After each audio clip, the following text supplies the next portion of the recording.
Bienvenue à nouveau dans l'apocalypse de glace. Le monde derrière les fenêtres est toujours enseveli sous la glace, silencieux et mortel, mais cet épisode ose enfin regarder à l'extérieur. Pas seulement la neige, mais ceux qui s'y déplacent, ceux qui observent, et ceux qui attendent la moindre erreur. À l'intérieur de l'immeuble, l'ordre a remplacé la panique mais pas celui qui apporte la sécurité.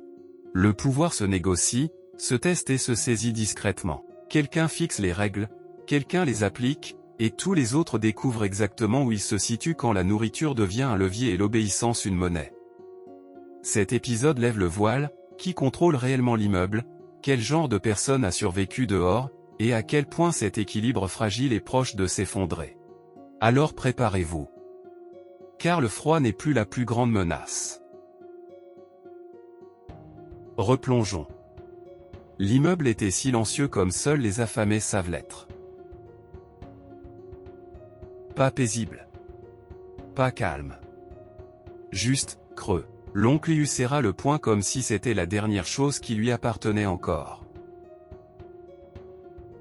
Sa voix trembla tandis qu'il tapait frénétiquement dans le chat de groupe, annonçant qu'il n'y avait aucune raison de paniquer. Moins de 20 personnes. Presque rien, disait-il.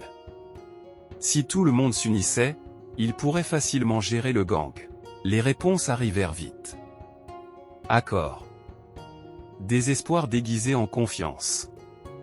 Puis il s'affala sur le canapé, toute bravade évaporée dès que ses doigts quittèrent l'écran. Il admit la vérité dans un message plus discret: les provisions étaient presque épuisées. Personne n'avait vraiment mangé depuis des jours. Les gens tenaient à peine, portés par l'obstination. Mais Zhang irait très bien. Zhang avait de la nourriture. Zhang avait des armes. Et Zhang avait l'attention de tous ceux qui avaient peur de mourir les premiers. Zhang lut attentivement le message de l'oncle Yu. Lentement. Comme quelqu'un examinant un échiquier avant de le renverser. Convainc-le, disait le message. Parfait. Le plan fonctionnait déjà. Les résidents devaient dépendre de lui. Puis Zhang fit ce qu'il faisait toujours quand les gens croyaient avoir le choix. Il parla calmement. Il porta le téléphone à sa bouche et leur dit que tout était sous contrôle. Le moment venu, il les rejoindrait. Ensemble, en équipe, ils sauveraient l'immeuble. Travail d'équipe. Ce mot fait des miracles quand les gens meurent de faim. Puis il fit quelque chose de malin. Il n'attendit pas la confiance. Il imposa la dépendance. Zhang lança un appel de groupe et annonça qu'il agissait pour le bien commun. Il dit qu'il était prêt à écouter des conditions. Il n'eut même pas le temps de finir sa phrase que quelqu'un l'interrompit, sec et tremblant. Allait-il les aider, oui ou non? Zhang étendit nonchalamment une main sur le côté, comme un professeur blasé. Ferait-il vraiment tout ce qu'il dirait? Un cœur rapide répondit oui à n'importe quoi, tant qu'il ne leur demandait pas de mourir. Ce silence qui suivit? Cette pause? C'était la peur qui réalisait qu'elle avait parlé trop vite. Zhang se renfonça dans le canapé et posa la seule question qui comptait. S'il leur ordonnait de s'armer et d'attaquer le gang dehors, accepteraient-ils? Personne ne répondit. Bien sûr que non. Zhang sourit. Il reprit le téléphone et demanda, presque amusé, pourquoi ils s'attendaient à ce qu'ils sauvent leur vie. Pendant que ce débat moral se déroulait, la docteure mangeait tranquillement du gâteau. Un vrai gâteau. Avec de la crème. Zhang posa sa tasse de café et suggéra avec désinvolture d'attendre que le gang tue quelqu'un, puis d'en reparler. C'est là que l'oncle Yu paniqua. Il supplia Zhang de ne pas raccrocher. Rappela à tous qu'il l'écoutait. Dit qu'il était prêt à se tuer au travail si cela permettait de les garder en vie. Puis il posa la question que personne ne voulait entendre. Voulait-il vraiment attendre d'être massacré? Pendant qu'il parlait, la docteure donna une autre bouchée de gâteau à Zhang. Zhang lécha la crème sur son doigt et posa enfin les règles. À partir de maintenant, tout le monde lui obéissait. Les paresseux n'auraient rien. Aucune plainte plus tard, il les avait prévenus. C'est ça, la fin. Quand elle crie assez fort, les gens arrêtent de poser des questions, et commencent à accepter beaucoup trop vite. Si Zhang avait ajouté, et tant qu'on y est, likez et abonnez-vous, la moitié de l'immeuble aurait hoché la tête sans lire les conditions. Puis il mit fin à l'appel. Et ainsi, l'immeuble changea de propriétaire. Le chat explosa. Les gens s'agitèrent, crièrent, fantasmèrent sur la résistance. Zhang lut tout en souriant et tapa simplement, « Quiconque refuse mérite de mourir ». Il promit de la nourriture à ceux qui obéiraient. Pas de famine s'ils écoutaient. Puis il posa son menton sur sa main et pensa à l'avenir. Avant de défendre l'immeuble, il devait savoir si ces gens étaient capables de se battre. Ce qui signifiait des provisions, des armes, de la mobilité, du transport. Zhang leva un doigt, frappé par une évidence. Il avait exactement ce qu'il fallait cacher dans l'espace, une motoneige. Par un temps pareil, c'était la liberté absolue. Quelqu'un demanda dans le chat comment il comptait transporter des provisions dans une neige aussi profonde. Zhang répondit calmement que cela n'avait pas d'importance. Il essaierait quand même. Pour eux tous. L'oncle eut failli éclater de fierté, annonçant qu'il avait travaillé dans un entrepôt et savait où certains se trouvaient. D'autres se joignirent craintifs, affamés, reconnaissants. Zhou regarda Zhang et dit qu'il le suivrait volontiers désormais. Zhang ne cacha même pas ses pensées. Pour lui, il n'était que de la chair à canon. Il traversa le couloir, amusé de voir à quel point il était facile d'être vénéré quand on jetait quelques miettes. La docteure lui demanda s'il comptait vraiment sortir. Zhang enfila son gilet pare-balles et dit qu'il y avait assez de provisions pour eux deux. La docteure se porta immédiatement volontaire pour l'accompagner. Zhang l'arrêta d'un doigt posé sur les lèvres. Doux. Intime. Dangereux. Pensait-elle vraiment qu'il ne lui faisait pas confiance? Il sourit, lui tapota la joue et dit qu'il lui faisait entièrement confiance. Puis il partit. Zhou le regarda s'éloigner, la tristesse gravée sur le visage. Quelques minutes plus tard, Zhang atteignit le 4e étage. Du sang maculait les murs comme un avertissement que personne n'avait survécu assez longtemps pour lire. Il ouvrit une fenêtre et sauta dans la neige. Le froid frappa violemment. Les mouvements étaient lents. Épuisants. Puis Zhang regarda autour de lui. Personne. Il tendit la main. La motoneige apparut.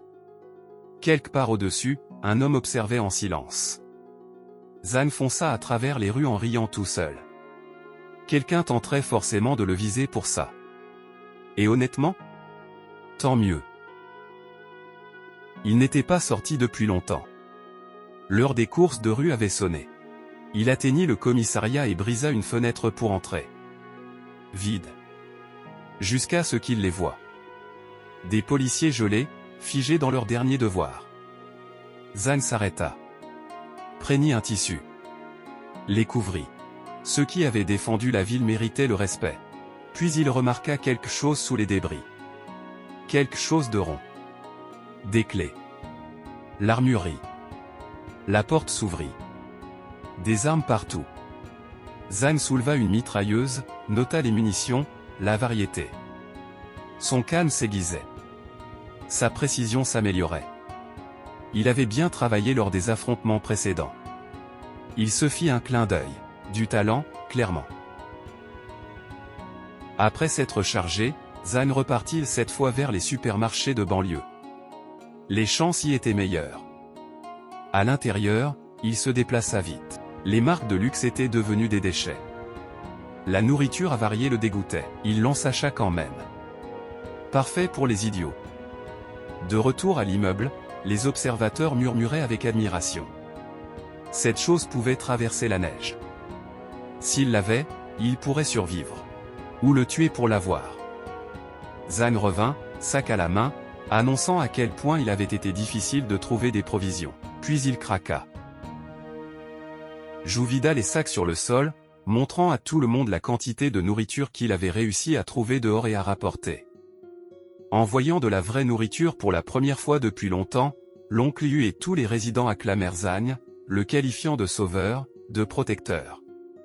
Puis Zhang déclara qu'il n'avait pas fait tout ça pour des fainéants. Il sourit et proposa un marché.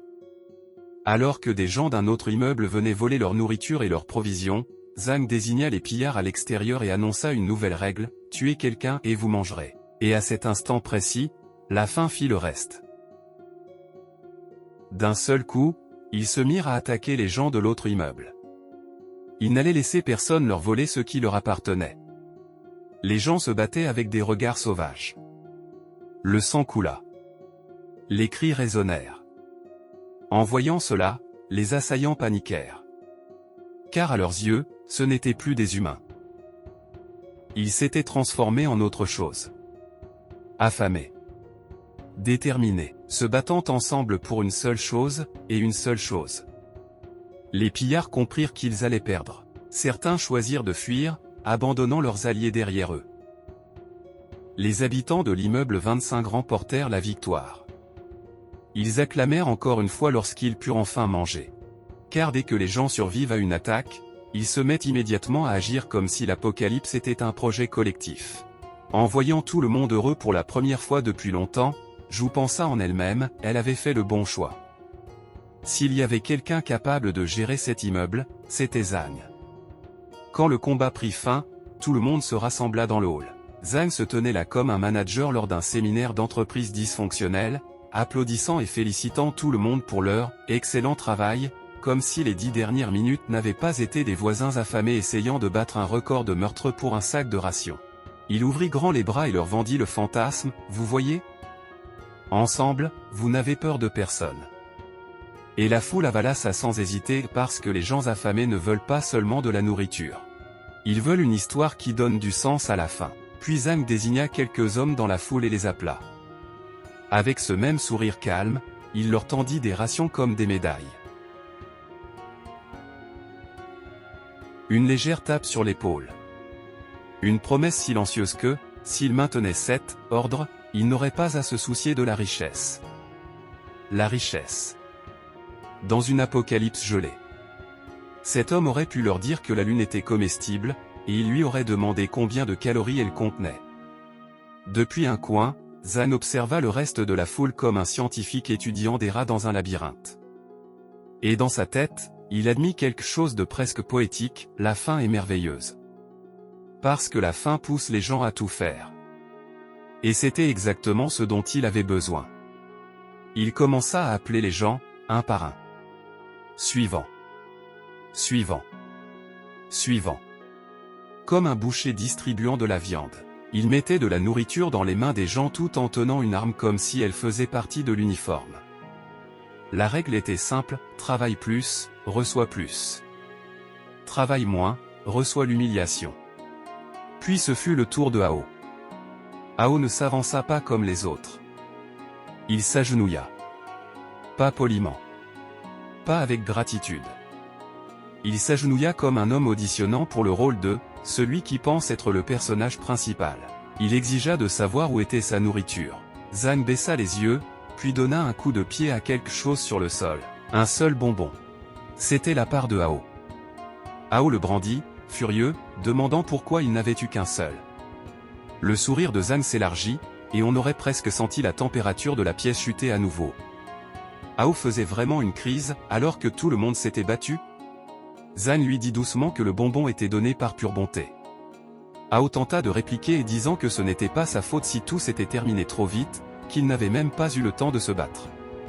Zhang leva un doigt, comme s'il corrigeait un enfant, ce n'était pas son problème.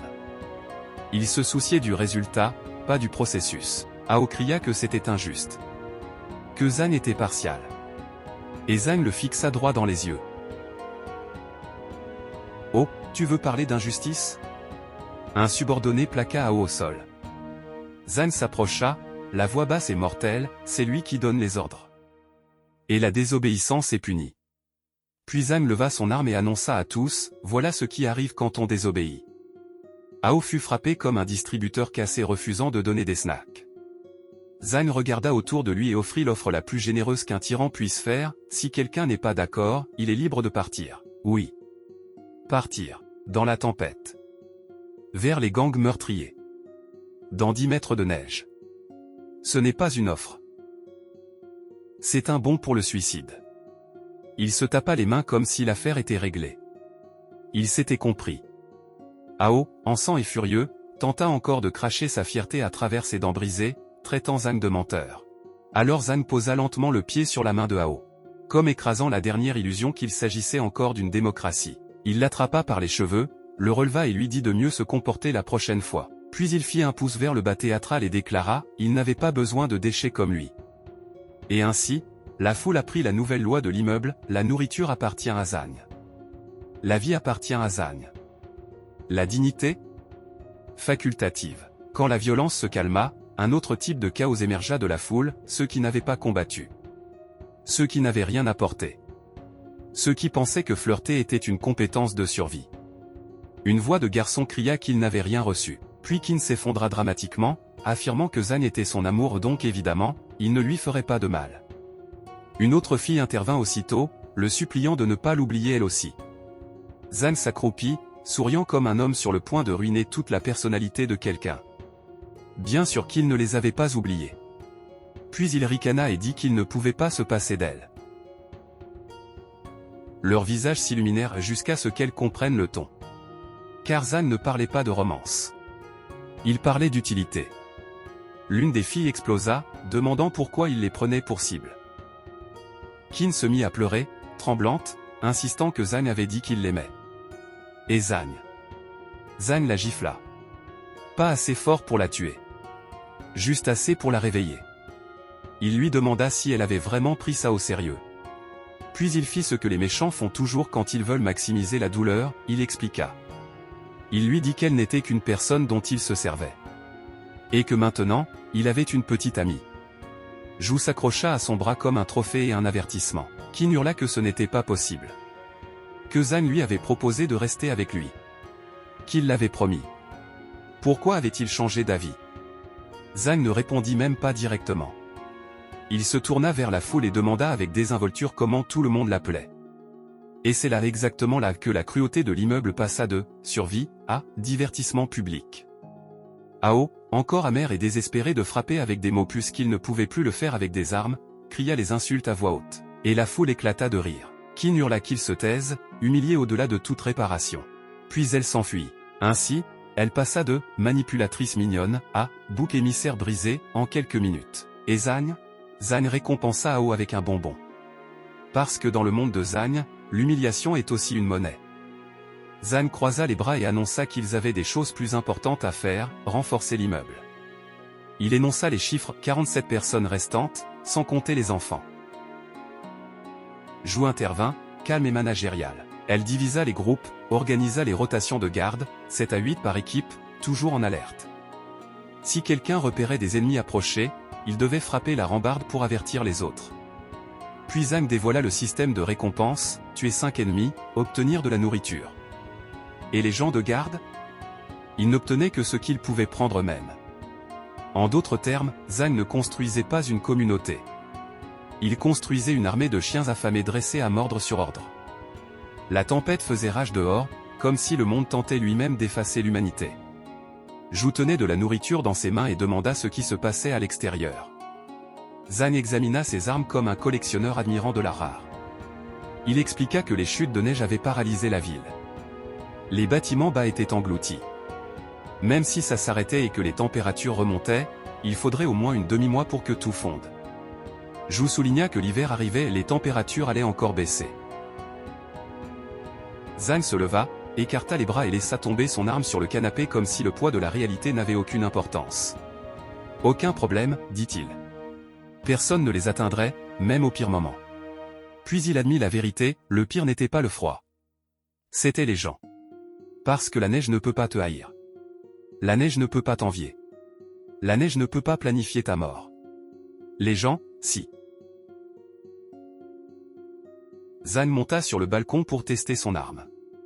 À travers la lunette, il remarqua des silhouettes, quelqu'un visait sa motoneige. Son appât avait fonctionné. Quelqu'un avait vu ce qu'il possédait, et le voulait. Et Zhang, au lieu de paniquer, sembla presque ravi. Parce que rien ne motive autant le pouvoir que de savoir que quelqu'un complote déjà contre vous. L'oncle Yu appela, enthousiaste, annonçant qu'il avait trouvé des nouilles. Il parlait prudemment, poliment, presque nerveusement, demandant à Mei de ne pas être en colère. Zhang se prélassait comme un roi et demanda pourquoi l'oncle Yu était si poli. Il n'y était pas obligé. Puis Zhang enfonça le couteau un peu plus, souriant. L'oncle Yu était-il vraiment prêt à élever l'enfant de quelqu'un d'autre? L'oncle Yu répondit que cela n'avait plus d'importance. Il avait de la chance d'avoir trouvé Mei. Zhu massait les épaules de Zhang comme si elle polissait une couronne. Zhang complimenta nonchalamment l'oncle Yu, l'appelant un trésor dans la vraie vie. Puis il mangea du poulet et plaisanta sur le fait que Mei était peu cher, puisqu'il n'y avait pas de frais de mariage. L'oncle Yu rit nerveusement et demanda encore à Zhang de ne pas être en colère contre sa femme. Zhang répondit qu'il les respectait tous les deux, faisant promettre à l'oncle Yu que Zhang pourrait appeler à tout moment. Et Zhu se pencha. Zhang caressa le visage de Zhu, murmurant que certaines choses ne devaient pas être précipitées. Puis ils s'embrassèrent. Parce que bien sûr. Rien ne dit mieux, leadership en apocalypse, que flirter pendant que tout le monde rationne des nouilles instantanées et des traumatismes. Pendant que Zhang savourait ce petit moment de romance et de pouvoir, des hommes masqués se glissèrent dans le hall comme des cafards en hiver. Ils avancèrent silencieusement vers les escaliers. Une brique faillit frapper le visage d'un envahisseur, elle le manqua de peu. Un des résidents de l'immeuble 25 leva une autre brique et cria qu'ils étaient attaqués, que tout le monde devait défendre les provisions. Les ennemis se ruèrent dans les escaliers et le couloir explosa en chaos. Cris, coups, armes qui s'entrechoquent. Un attaquant se retourna et vit son partenaire blessé. La panique le frappa aussitôt. Retraite. Ils s'enfuirent.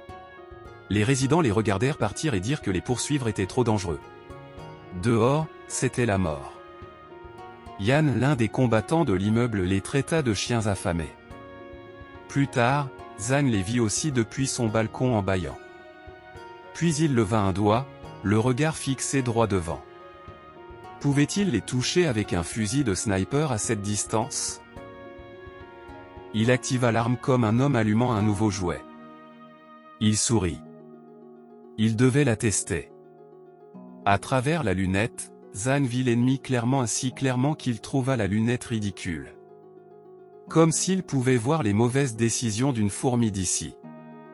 Son doigt pressa la détente. Une balle traversa la tête d'un homme. L'ennemi s'effondra, et son partenaire trébucha, hébété comme si son cerveau refusait d'accepter la physique. Zhang afficha un large sourire. Génie du tir. Il regarda à nouveau. Deuxième tir à front. Troisième cœur. Quatrième, un autre corps tombant en pleine course. Les douilles s'éparpillèrent à ses pieds comme des dents tombées. Zhang releva légèrement le fusil et sourit, satisfait, il n'avait même plus besoin de sortir pour se débarrasser des indésirables. Et les gens qui regardaient? Ils comprirent enfin. Les tirs venaient d'en haut. C'était Zhang. Le protecteur de l'immeuble 25. Les coups de feu résonnèrent dans la nuit, perturbant tout le secteur. Et Zhang savait qu'après cette nuit, plus personne aux alentours ne dormirait paisiblement. Le matin n'arriva pas doucement. Il s'infiltra comme un voleur froid, gris et impitoyable. Zhu s'approcha de Zhang avec un bol entre les mains, ses gestes prudents, presque timides. Elle admit qu'elle n'était plus aussi douée qu'à l'époque où elle travaillait dans un restaurant. Lui demanda de ne pas la juger trop sévèrement. Zhang prit ses baguettes comme s'il s'agissait d'un petit déjeuner ordinaire dans un monde qui n'avait pas pris fin. Ils avaient le temps, dit-il. Beaucoup de temps. Elle pourrait s'entraîner. Des nouilles instantanées tous les jours finiraient par lasser, la diversité comptait. Cette seule phrase lui dit tout. Il ne pensait plus à survivre. Il pensait au confort. Zhu s'assit près de lui, les yeux brillants, presque excité. Elle avait entendu les coups de feu la nuit précédente. Demanda doucement si c'était lui. Zhang répondit avec désinvolture, cette personne. Fusil de sniper. Zhu se couvrit le visage d'admiration, le souffle coupé, le qualifiant d'incroyable. Et voici l'important. Zhang ne la corrigea pas. Ne le nia pas. Ne l'adoucit pas. À la place, il lui demanda si elle voulait savoir pourquoi il avait utilisé un fusil de sniper. Zhu sourit et secoua la tête. Elle se moquait du comment et du pourquoi. Ce qui comptait, c'était que ces gens n'étaient plus là. Zhang posa son assiette, satisfait. Fille intelligente. La curiosité tue. De l'autre côté de la rue, dans l'immeuble 26, la panique avait mûri en désespoir. Les gens se rassemblèrent sur le balcon, regardant la rue tachée de sang en contrebas. Un homme demanda au chef ce qu'ils étaient censés faire maintenant. Certains étaient morts, plus de la moitié avait disparu. Le leader fronça les sourcils. L'ennemi avait des armes. Des vrais. Et sans la motoneige de Zagne, sans ses provisions, ils avaient de la nourriture pour quelques jours tout au plus. Quelqu'un marmonna qu'ils avaient envoyé des gens au garage la veille. Il n'y avait rien, ce qui rendait la situation encore pire. Zagne n'avait pas seulement pris des ressources. Il avait pris l'espoir. Les yeux du leader se plissèrent. Cette motoneige devait être à eux. Avec elle, ils pourraient bouger. Piller. S'étendre. Il serra sa lame plus fort, les dents grinçantes. Puis, dans un moment de sincérité brute, il murmura qu'il avait besoin de cigarettes. Une demi-mois sans fumer le rendait fou. Les priorités de l'apocalypse. Zagne glissa un écouteur dans son oreille et monta sur la motoneige. Il remercia l'oncle Yu pour l'information et lui dit d'organiser des gardes autour de l'immeuble. L'oncle Yu promit de le protéger jusqu'à son dernier souffle. Les gens des immeubles voisins regardèrent Zagne partir, confus et inquiets. Quelqu'un chuchota qu'il n'avait pas trouvé où Zagne cachait la motoneige. Ils avaient fouillé le garage, rien. Un autre répondit calmement que la zone était vaste. Zagne devait l'avoir cachée quelque part en secret. Et ce secret? C'est ce qui le rendait terrifiant.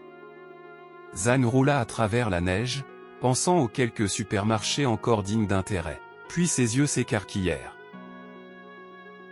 La base sud.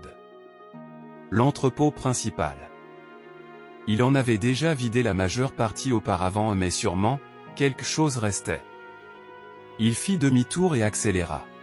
Au dépôt alimentaire, Zagne brisa une fenêtre et regarda à l'intérieur, excité. La plupart des provisions faciles d'accès avaient disparu. Volées. Pillées. Il descendit quand même. Rien de comestible. Il se gratta l'arrière de la tête, gêné mais pas découragé.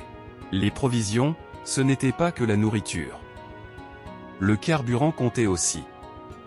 Et le carburant venait à manquer. Zagne réalisa qu'il avait beaucoup utilisé la motoneige. Trop. Il avait besoin d'essence. La station-service était presque vide. Il fixa les pompes et marmonna s'il n'y avait vraiment nulle part où faire le plein. Puis il s'arrêta. Des congères.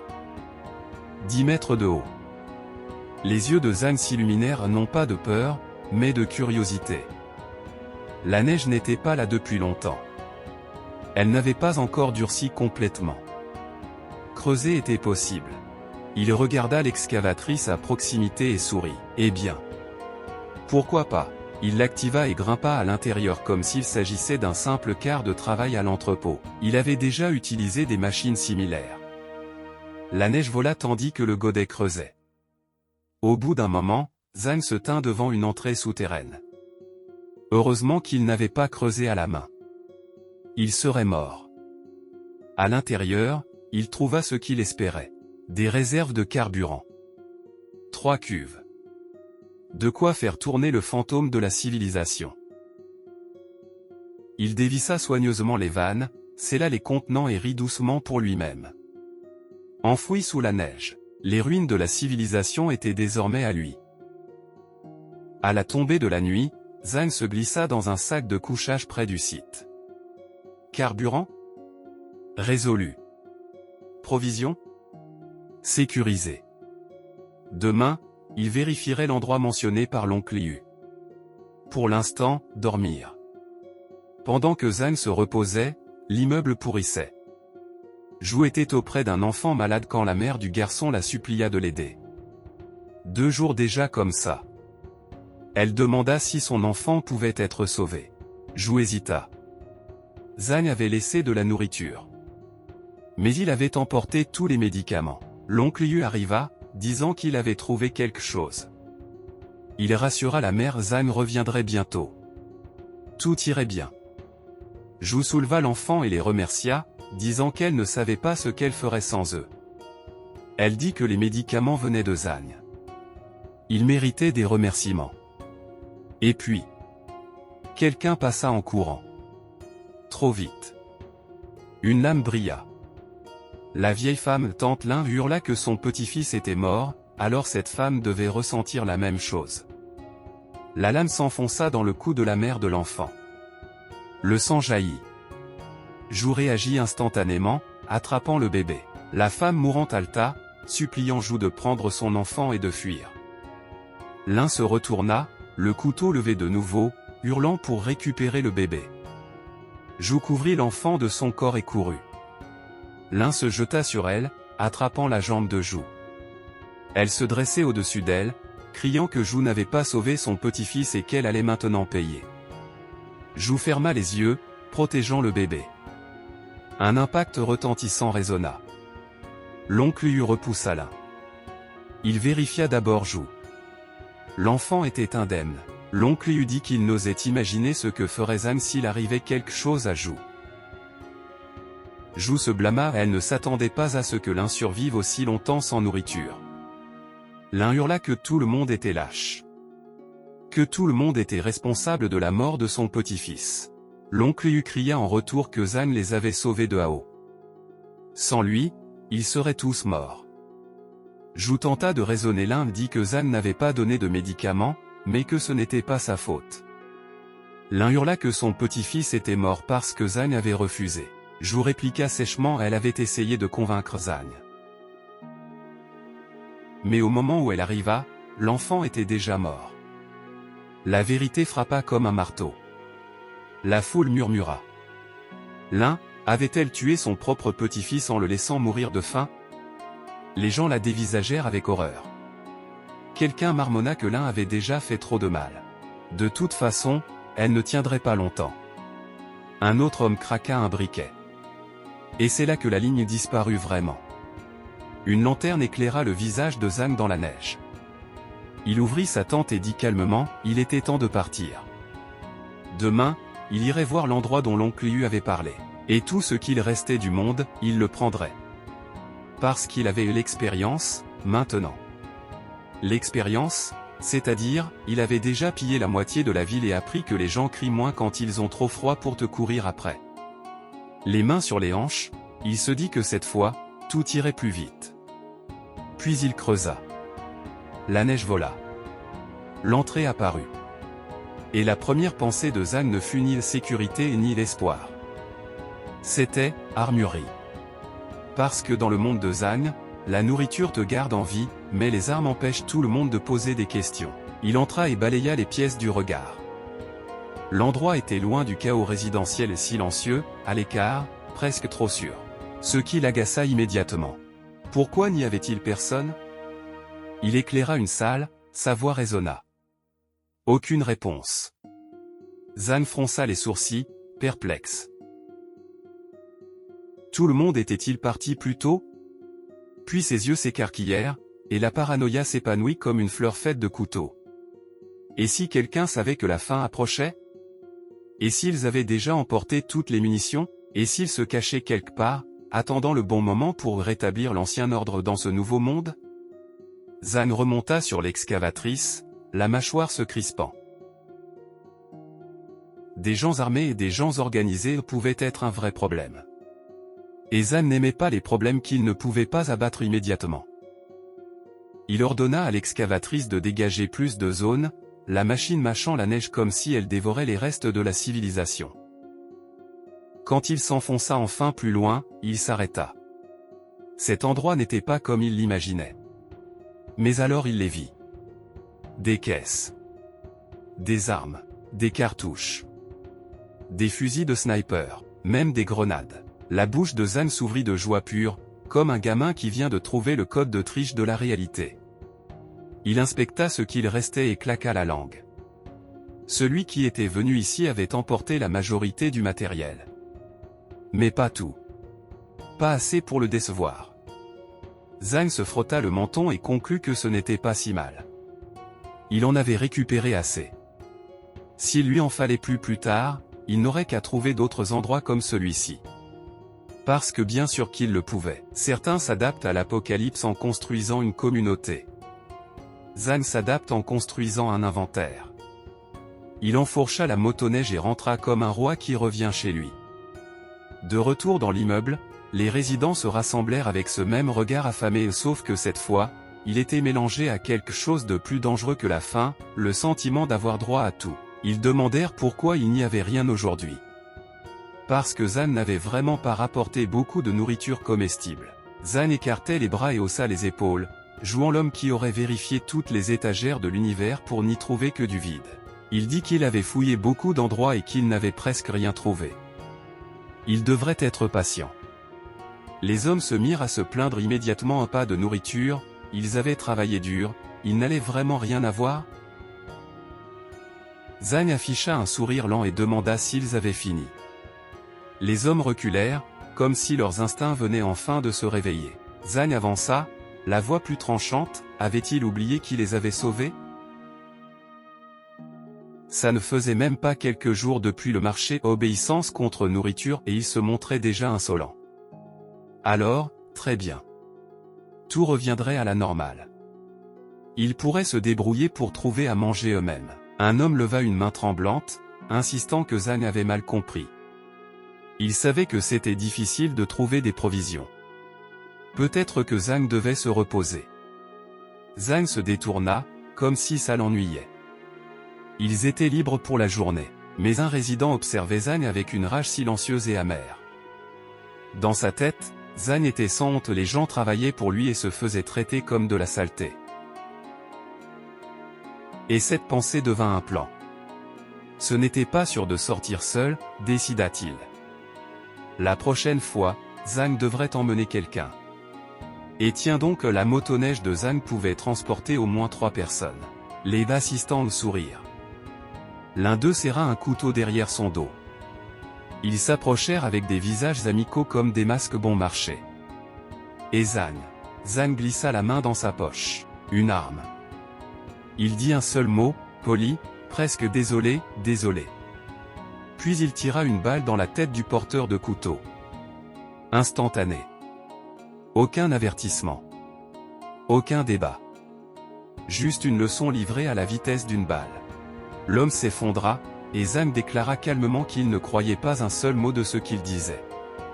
Il visa un autre résident et leur dit la vérité, il les avait trop gâtés. Il ne comprenait pas le sens de l'obéissance aveugle. Alors il se mit à tirer. Pas parce qu'il avait peur. Parce qu'il enseignait. S'il ne les tuait pas, les autres ne comprendraient pas. Des corps tombèrent au sol. Le silence se propagea.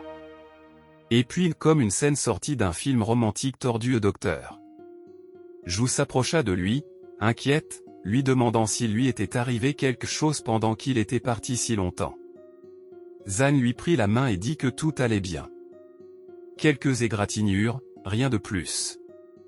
Puis il ferma les yeux et, avec le calme d'un homme qui croit vraiment à ses propres mensonges, il annonça qu'il avait toujours été gentil. Alors il allait leur pardonner. Pardonner. Les corps étaient encore chauds.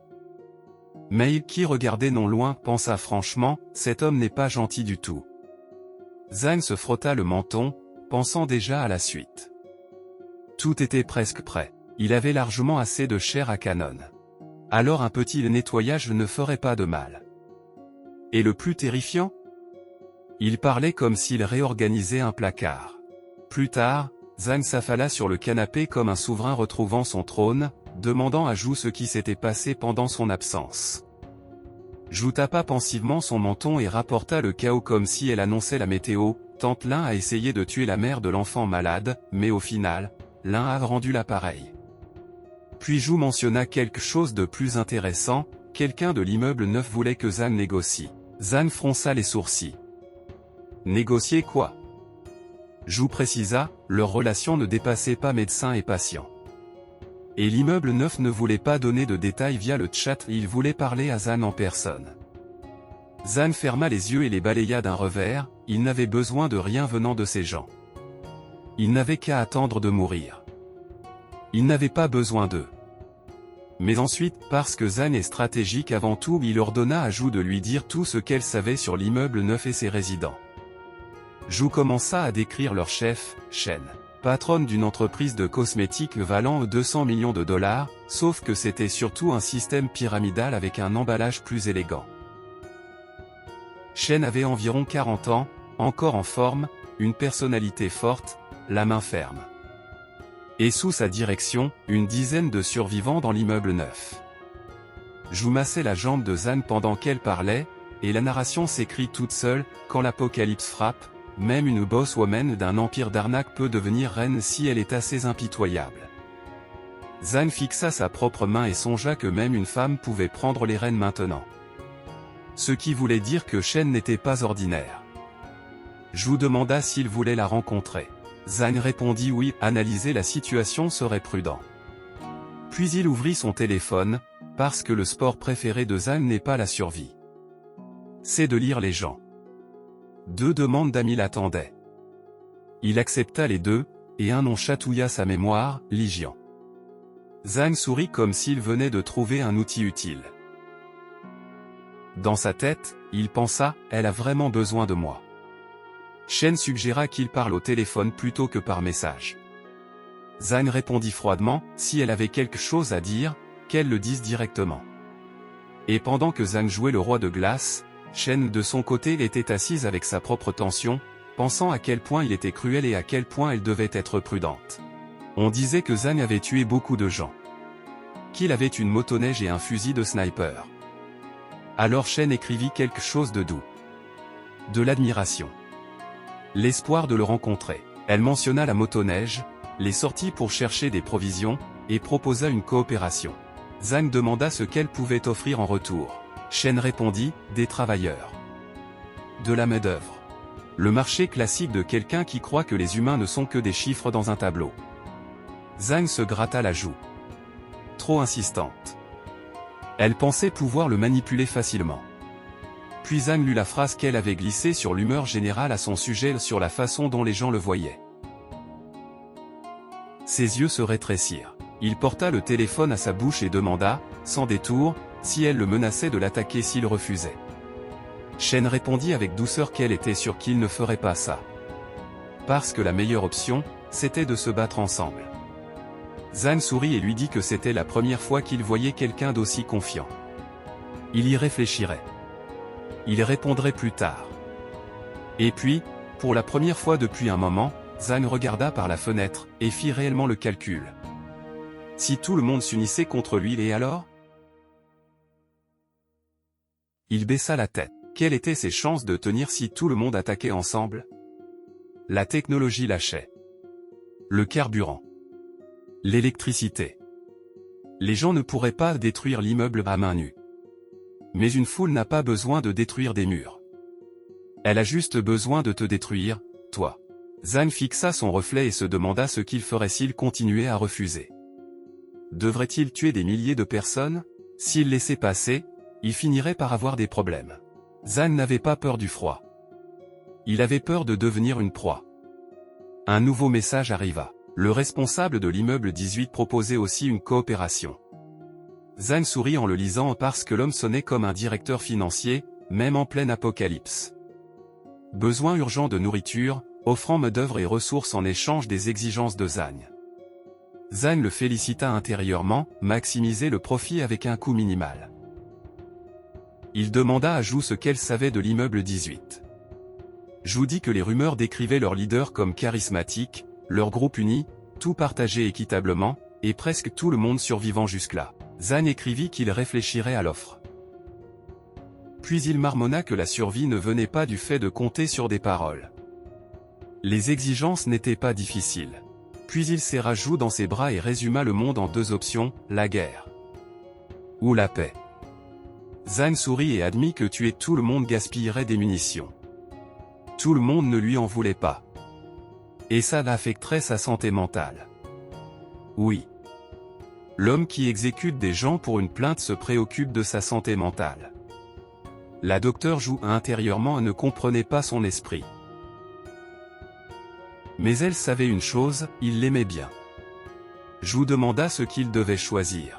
Zhang se rapprocha, lui redemandant, comme si c'était de la conversation d'oreiller au lieu d'un plan géopolitique. Zhu dit que la guerre était gérable, mais que nourrir tout le monde serait du gaspillage. Puis Zhang posa la vraie question, Y avait-il un moyen de tous les tuer sans trop d'efforts, tout en restant en sécurité? Zhu rougit et dit qu'elle ne savait pas. Peut-être qu'il pourrait déménager ailleurs. Zhang plissa les yeux. Il ne pouvait pas construire un bunker comme celui-ci ailleurs. Cet immeuble était son trône. Il ne bougerait pas. Plus tard au lit, Zhu tenait son gilet pare-balles, demandant quoi en faire. Zhang lui dit de le découper en morceaux de vêtements, pour qu'elle soit en sécurité. Puis il alla dans le chat général et commença à réécrire la réalité. Il dit à tout le monde la vérité, comme il voulait qu'on la comprenne, ils étaient tous dans une situation difficile parce que les autres immeubles étaient jaloux. Jaloux de leur nourriture. Jaloux du fait qu'ils pouvaient sortir. Et maintenant, ils menaçaient Zhang, prétendant qu'ils allaient démolir leur immeuble. Zhang sourit en lisant les réponses. Les résidents s'enflammèrent. Ils promirent de riposter. Zhang suggéra de diviser les provisions et d'en cacher une partie. Tout le monde accepta. Bien sûr. Parce que quand les gens paniquent, ils ne réfléchissent pas. Ils votent oui à celui qui a l'air sûr de lui. Puis Zhang fronça les sourcils. Quelqu'un avait infiltré le groupe malgré son blocage. Soudain, il fut ajouté à un nouveau groupe de propriétaires invités par Shen. Allongé dans le lit, Zhang lut les messages comme s'il regardait un procès où tout le monde l'avait déjà déclaré coupable. Shen insistait, il devait discuter de tout. Wang Qian écrivit que Zhang vivait dans le confort pendant que tout le monde souffrait. Qian Feng se demandait ce qu'il ferait si Zhang refusait. D'autres exigeaient qu'ils en viennent au fait. Puis le leader de l'immeuble 18 très professionnel lista les points d'accord. Point principal, il n'attaquerait pas Zhang s'il partageait les ressources.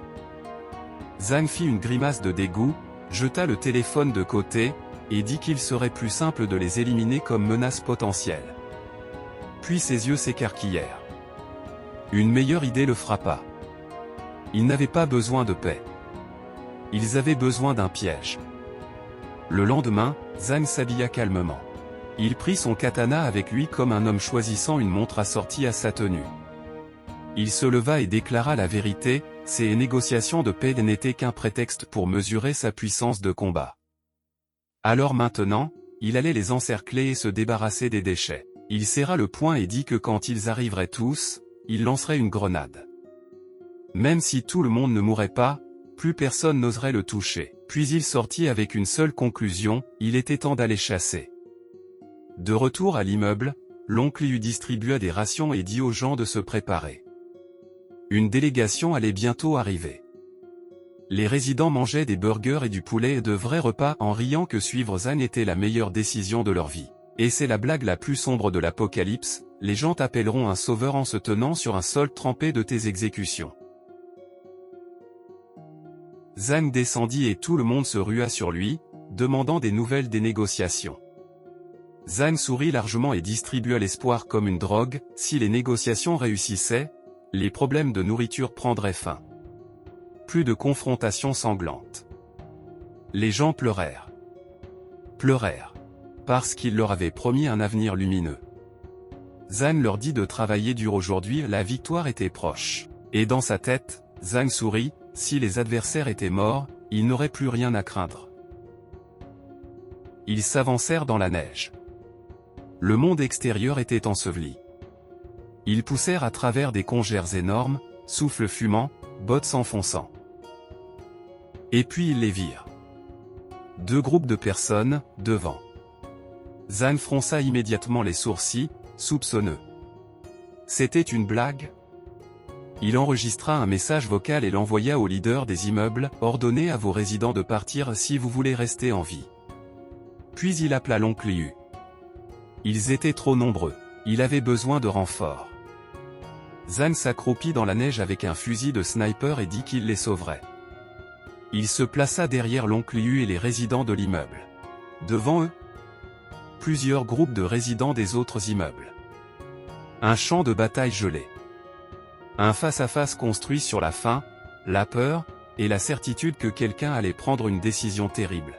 Et l'épisode se termine ici. La prochaine fois sur Plotoria, le face-à-face n'est plus une rumeur, il est là. Zhang a tracé la ligne, fusil prêt, calcul déjà fait. Mais les chiffres ne se soucient pas de la confiance. Est-ce que les gens derrière lui tiendront leur position quand le premier tir éclatera? Ou est-ce que la peur les fera détaler vers l'immeuble qu'ils viennent à peine de prétendre contrôler?